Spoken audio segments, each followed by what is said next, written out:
वैसे देखो, रामायण की हर एक चौपाई पे शंका है और रामायण में शंका करना बिल्कुल मूर्खता है। रामायण की एक एक चौपाई के एक नहीं बल्कि कई एक अर्थ निकलते हैं। तुलसीकृत रामायण, और रामायण एक नहीं है, कई अनेकों रामायण भी है। तुलसीकृत रामायण, वाल्मीकि रामायण, जगदीश रामायण, आनंद रामायण, बहुत सी रामायण है। उन सब में से थोड़ा थोड़ा देखें, कब आए राम, कैसे आए राम और क्यों आए राम, 3 सवाल बताया सुखदेव ने। सुनो महाराज, अयोध्या में एक राजा हुए हैं जिनका नाम पड़ा है अज, और इन्हीं अज के घर में महाराज दशरथ जी का जन्म हुआ। और इन दशरथ के घर में 3 रानियां, लेकिन एक विद्वान ये बता रहा है कि दशरथ के घर में 3 रानियां नहीं बल्कि दशरथ के घर में 760 रानियां थी। इन 3 रानियों का दर्जा सबसे ऊंचा बड़ा था, इसलिए ये 3 ही गिनी जाती। ये दशरथ राजा तो थे लेकिन दुखी बहुत थे, परेशान बहुत थे। क्यों दुखी थे? जैसा हमने कल बताया था कि सर्व सुख दुनिया में किसी को नहीं है, सर्व सुखी कोई नहीं है, कष्ट हर आदमी के पीछे लगा है। तो ये दशरथ दुखी इसलिए थे, इतनी रानियां होने के बाद में भी दशरथ के घर में पुत्र नहीं हुआ। दशरथ के घर में एक लड़की पैदा हुई थी जिसका नाम पड़ा था शांता। और ये शांता जो थी ये श्रृंगी ऋषि को भी आई गई थी। उस लड़की के होने के बाद दशरथ के घर में लड़का नहीं हुआ तो दशरथ दुखी हुए। लेकिन दशरथ दुखी तो हुए, मगर गोस्वामी तुलसीदास जी ये कहते हैं कि दशरथ को एक ही बार दुख हुआ कि मेरे लड़का नहीं है। वैसे ये भी सोचने वाली बात, इन दशरथ को दुख तो रोजाना होना चाहिए था कि मेरे लड़का नहीं है, और एक ही बार दुख हुआ। और जब एक बार दुख हुआ तो कौन सी बार हुआ? इतवार को, सोमवार को, मंगलवार को, कौन सी बार को? तो तुलसीदास ये कहते हैं दशरथ को एक बार दुख हुआ। कब? तो बोले कि एक बार भूपति मन ओ भई है गिलाने ओ मेरे सोतनाई।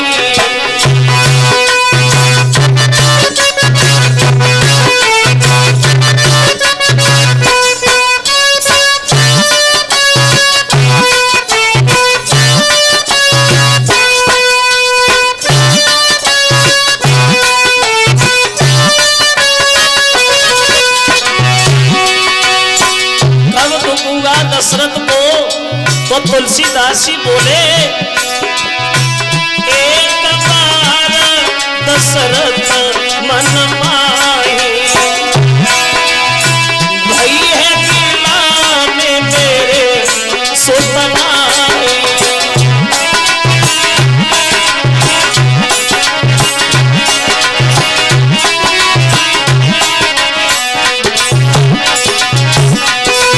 इन्हें एक बार दुख हुआ कि एक बार दशरथ मन माही और भई है गिलाने मेरे सुतनाई।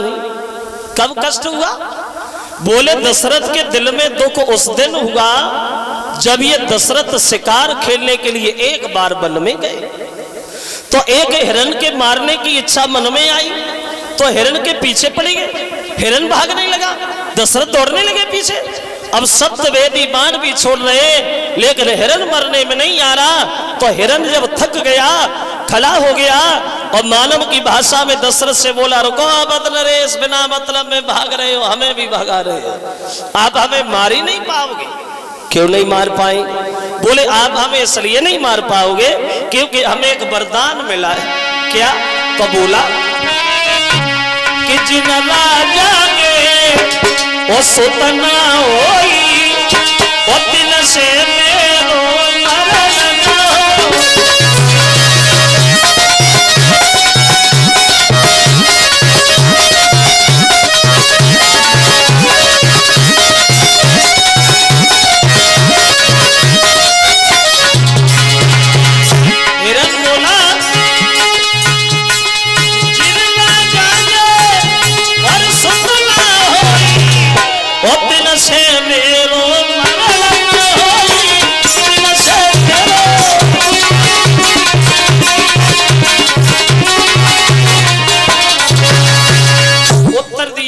ये वरदान प्राप्त है दशरथ सुनो, जिनके घर में पुत्र नहीं है उनके हाथ से मेरा वध भी नहीं है। तो दशरथ उस दिन बड़ा दुखी हुए कि एक बार दशरथ मन माई, और भई है गिलान मेरे सुतनाई। चुपचाप लौटे आए, दरबार में गद्दी पे बैठ गए, लेकिन चेहरा बड़ा उदास है। अब दशरथ जहां उदास बैठे तो गुरु वशिष्ठ दशरथ से पूछने लगे, दशरथ क्या हुआ, परेशान दिख रहे हो, क्या कारण है?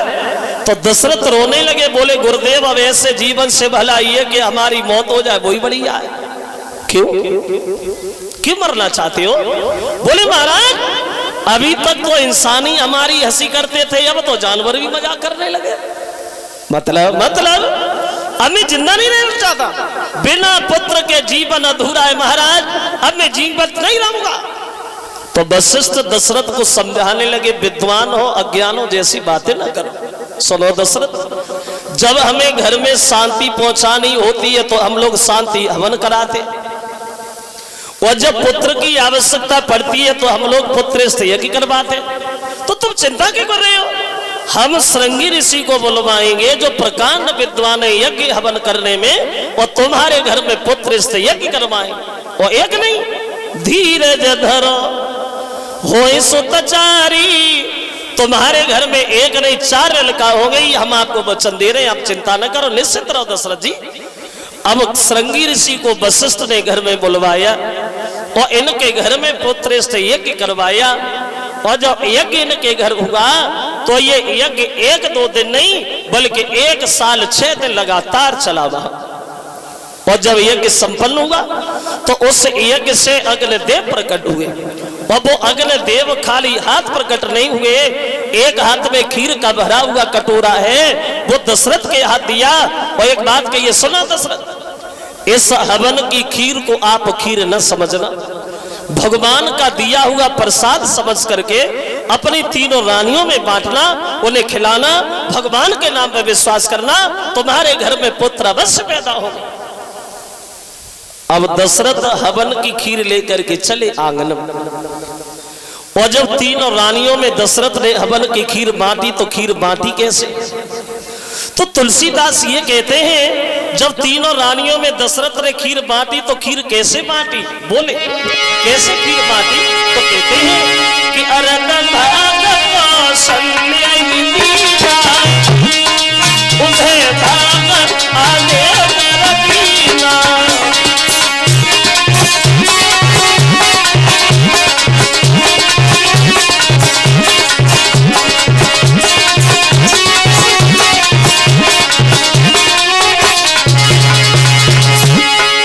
तुलसीदास कहते हैं अरब भाग और कौशल्या और उन्हें भाग याद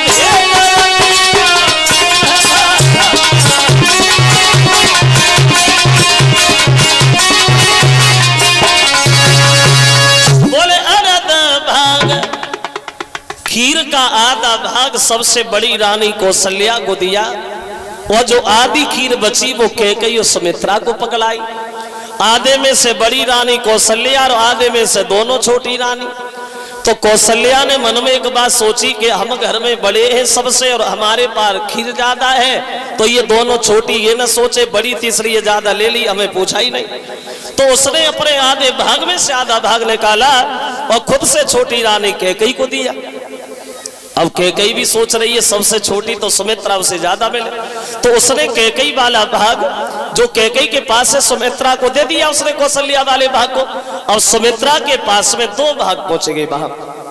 3 रानियां जब हवन की खीर खाती, देखो विध का विधान, परमेश्वर की माया, प्रजा के लोगों के चेहरा खिले गए। दशरथ बड़े मगन हुए, 3 रानियां गर्भ धारण करती हैं। अब खीर के खाने के ठीक 1 साल बाद कौशल्या के गर्भ से प्रभु श्री राम प्रकट होते हैं। 1 साल बाद, और उसके भी 1 दिन के बाद उन कैकेयी के गर्भ से 1 लड़का पैदा हुआ, और उसके भी 1 दिन के बाद उन सुमित्रा के गर्भ से 2 बच्चा पैदा हुए, यानी 3 रानियों से 4 लड़का। कब आए राम? कब अवतार हुआ राम का? तो तुलसीदास ये कहते कि कब आए राम, कब अवतार हुआ राम का? तो बोले कि नौमी तिथि मधु मास पुनीता और शुक्ल पक्ष अभिजीता हरि प्रीता।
कब अवतार हुआ राम का? तो तुलसीदास जी ने यह बताया कि नौमी तिथि मधु मास पुनीता और शुक्ल पक्ष अभिजित हरि प्रीता।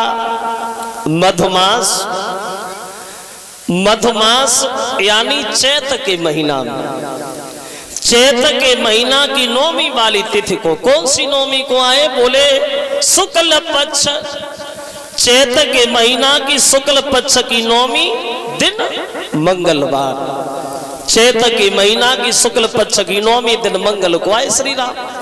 चलो अच्छी बात है, चैत में आए, नौमी को आए, मंगल को आए, लेकिन आए कितने समय पे? 12 बजे, 1 बजे, 1:30 बजे, 2 बजे, कै बजे? तो तुलसीदास बजे नहीं बता पाए, 12, 1, 2, 2:30, 3 बजे।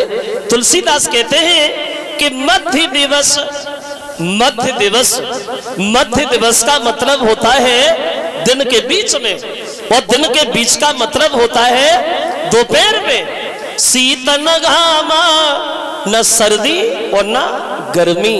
चैत के महीना की शुक्ल पक्ष की नौमी दिन मंगल को आए श्री राम, अवतार हो गया। अब तो दशरथ जी बड़े मगन हैं, आंगन में बधाई बजने लगी, महिलाएं गीत गाने लगी और दरवाजे पे नाचना शुरू हो गया। अब तो दशरथ के आंगन में बधाई बजने लगी। वहां ऐसा ही नहीं, अरे दशरथ